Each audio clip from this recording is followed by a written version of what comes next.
Hello, everybody. It's Housewife Until Heaven here. And I'm going to be starting a video series on a disorder that has wreaked absolute havoc in so many people's lives, in their homes, in their churches, in their ministries, in their businesses. I mean, this disorder is absolutely destructive 100% of the time. Hi, you did it. Good. Go work with your trains. We just set up your train. The reason I want to talk about this is because it needs to be exposed. You know, when you have knowledge, it's power. And the power comes in when you can look at a situation, a set of circumstances, figure out what it is you're dealing with, why it's wrong, why it's toxic, and then you are able to make an informed decision of how you need to move forward with an individual that is dealing with this disorder. How are you going to move forward? Are you going to try to stay in a relationship with them? Are you going to try to make things work? Are you going to decide, you know what, this has gone on long enough. I have been a victim long enough. And now I'm making the decision, the informed decision, that I'm removing myself from the web. I like to use the web analogy of what I've been in as a result of my relationship with an individual that's dealing with this. Awesome! An individual with this disorder. Something is interesting, though. I am a Christian. I love the Lord with all of my heart. And I want to live for Him. You know, I want to use the experiences that I've gone through and the lessons that I have learned to help others that are also going through similar things. We don't live in a vacuum. So when we've experienced something, especially at the hands of an individual like I'm going to talk about, it's important for us to not just keep that in, but we have to share those experiences. We have to talk about them, dialogue about them, so that it can help other people to see the light, so to speak, in hopes that they can then seek deliverance and freedom from that which has had them bound. So I also know that we don't wrestle against flesh and blood. You know, that's hard because when you're in conflict with an individual, you know, it's like, no, I'm battling this person. This person, we're not battling that person. We're battling the wickedness in high places. We're battling principalities. We're battling demons. We're battling spiritual forces that we can't see with our physical eye, but we can discern with our spirit. The spirit of discernment is extremely important when you're dealing with somebody that I'm going to talk about, because you gotta know the enemy and you gotta know who you're battling. Let me answer the phone. Okay, had to talk to the hubby. So, it's interesting, he had just said something on the phone, which was, you know, and we weren't talking about this, but he said, you don't know what you don't know, you know? And until you know, you just don't know. So, when you know, then it's time to grow, and hopefully grow out of these tactics and these manipulative, controlling characteristics that these people are infamous for, and all in a desire to make your life a living hell, basically. So the reason I'm personally wanting to address this is because I have seen the absolute damage and destruction that this causes in familial relationships. Somebody with an experience is never at the mercy of somebody with just an argument. People can pontificate about these kinds of things. They can type up a list of what to look out for, but I think it really bears more weight if somebody who has actually experienced it, gone through it, grown from it, talks about it, and then you really can empathize with other people who've also gone through it or are currently going through it. And again, my desire is to not expose an individual, but it is to expose a terribly destructive demonic spirit that works in tandem with a mental illness disorder. So, what am I talking about? I am talking about the demonic spirit of Jezebel. And it works in tandem, if not identical to, the narcissistic personality disorder. So, like I said, I have seen this firsthand with an individual that has those two issues, or they're one in of themselves, really, wreak havoc in relationships, not only with me, but the ripple effects are huge. And so I hate seeing what it's done to my family, and it has gone on for years and years and years. And while you're going through it, again, you don't know what you don't know. You just know, man, something is off here, something is wrong here, but I can't really put my finger on it. But now that I've been able to have the clarity of mind to do some research and some spiritual warfare and praying without ceasing, trying to discover, okay, what is this darkness that we're battling, and can the light in me help expose it? The answer to that question is yes, and that is why I'm doing this. It has to be exposed. It has to be talked about. It has to be addressed. The individual that is dealing with this may or may not want anything to do with deliverance or help in overcoming this for themselves. Because a lot of the time, most of the time, they see nothing wrong with themselves. It's nothing they do. It's everybody else's problem. It's what everybody else has done. They like to be the victim. They will flip a situation or circumstance on its head. Everybody else is the perpetrator. I am the victim, when in fact it's the complete opposite. So that is why the spirit of the discernment is so imperative when trying to battle this kind of a demonic spirit, because, the confusion is great. There's a lot of confusion. It's a web. It's traps.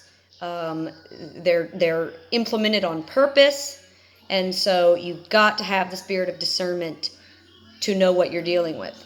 So, having said that, where and when did my experience with this individual begin? And how in the world did, I get sucked into this web with this individual? I've typed this up. I was going to put it in a blog. I still may do that. But I thought that I could just read some of it and, then talk about it more in depth. And again, this is going to be a series of videos. There's no way I can talk about all of this in one video. So I'm going to have to split it up when detailing specific characteristics that this person implemented in my relationship with them. I will kind of chop it up, so that it's not too overwhelming at once. So before I delve into the characteristics and traits that are red flags to look out for, again, I want to kind of just give a background, a little bit of history, as to how this spirit was brought into my life and that of my family's lives when it first began. So 15 years ago, I met who I will refer to as Tabitha. This girl was meeting my family because she had begun a romantic relationship with a family member of ours. So I knew that this person had become very important to my family member. And so naturally, you want to get to know them. You want to see who are they? What are they about? What has my family member fallen in love with?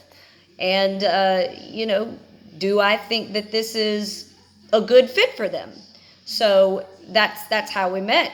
They came, they brought her home, and I got to meet her. So my first impression of her was she was extremely sweet, docile, soft-spoken, a willingness to help out, just overwhelmingly sweet. And that's basically my first impression of her. I didn't know anything else about her other than she had begun this romantic relationship with my family member, and he found her attractive, and she just seemed so sweet.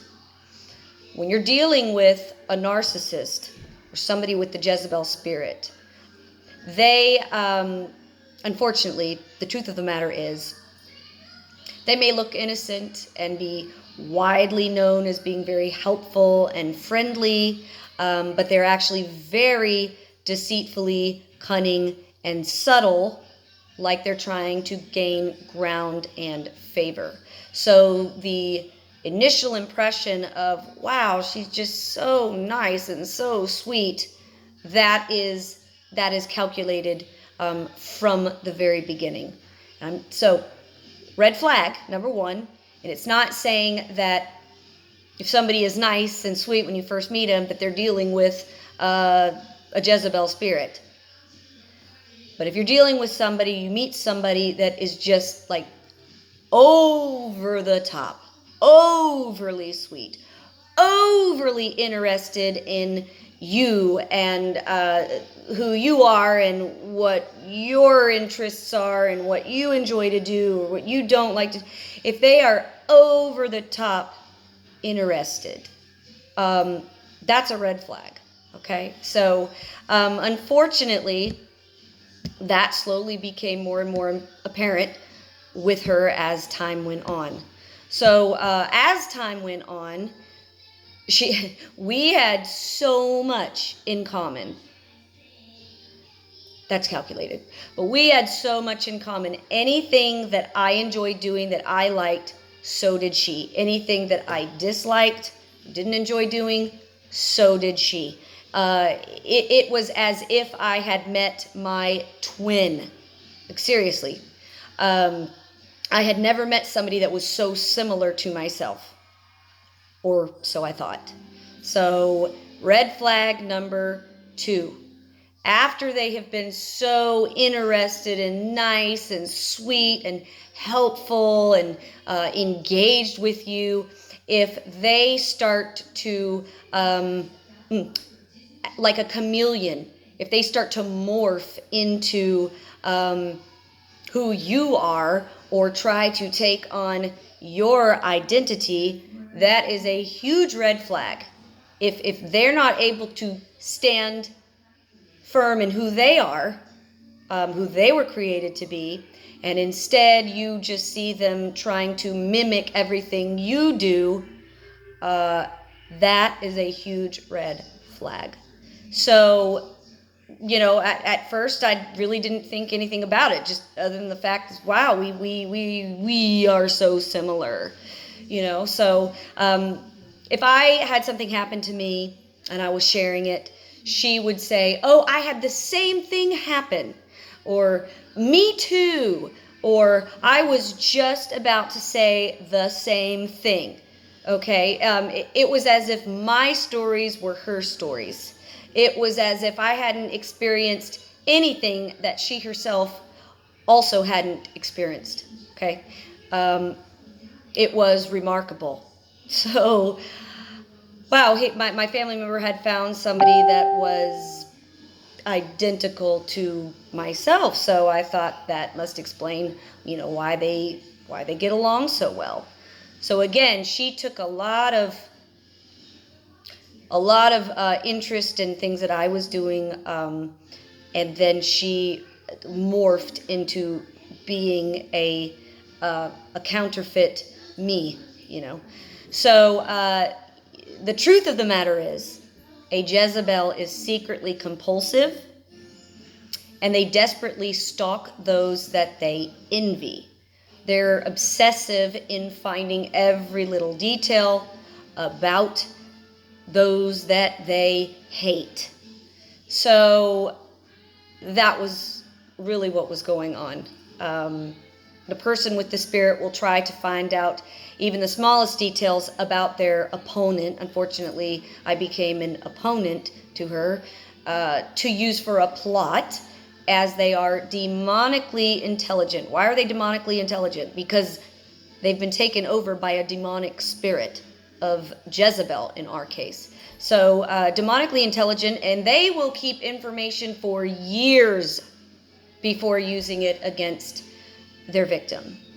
The sad thing for me to realize years and years later is that her connection with me was not genuine. It was an obsessive desire to mimic everything that I did and literally attempt to become who I was. And that became much more apparent as time went on and as we became closer. So this is video number 1.